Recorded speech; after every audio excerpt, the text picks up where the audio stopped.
caminos vecinales reparados en un 95% en todo el municipio.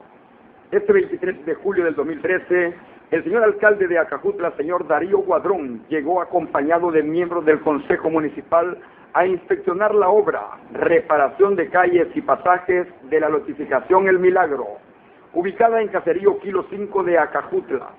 Con esta obra se está llegando a un 95% la reparación de caminos vecinales en todo el municipio.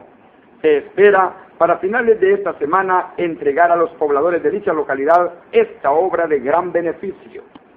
A lo largo y ancho de todo Acajutla, esta es la respuesta de nuestro alcalde Darío Guadrón para toda nuestra población.